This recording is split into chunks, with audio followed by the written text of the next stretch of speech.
All right, so I got my test results back from Everlywell, and I just wanted to show you what you can expect. So, when you send off your sample, you will get either email reminders or text messages, notifications saying that, hey, they received your sample, so you know it didn't get lost in the mail.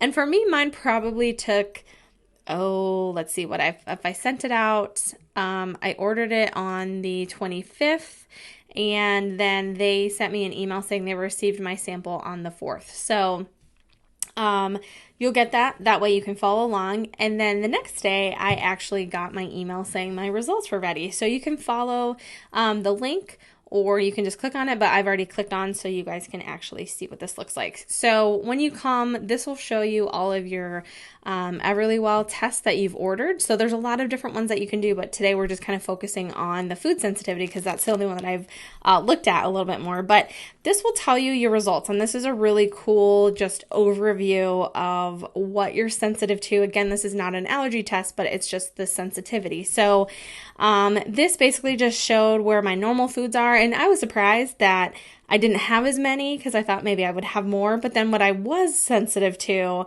was also surprising. So you can group your the foods by the reactivity, by the food level, but basically it'll tell you where you are in your result. And of course, the first thing I saw was coffee, which is kind of very sad and depressing, but the big thing is this is all information. So you can do with what you want.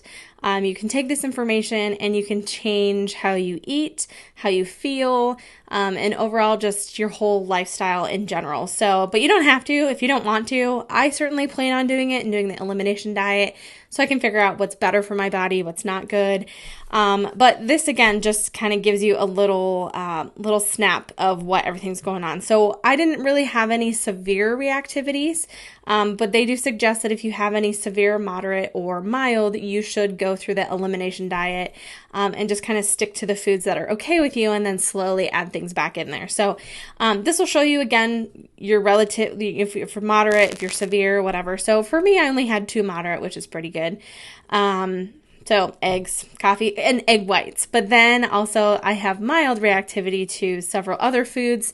And it'll give you a list of like where you are, if it's super high, if it's super low. That way you can kind of see everything. And then it'll show you if you had normal reactivity to any other foods.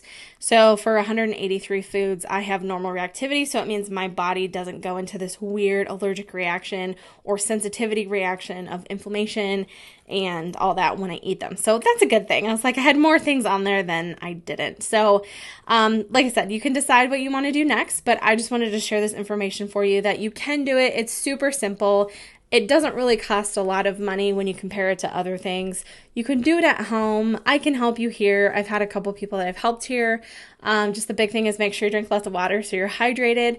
But otherwise, it can give you some great information. And with all the current situation that we have, it's really nice that you can do it at home. It's fast. Like I said, it took me about a week and a half to get all my results. And then you can kind of go from there. So hopefully this was helpful and interesting.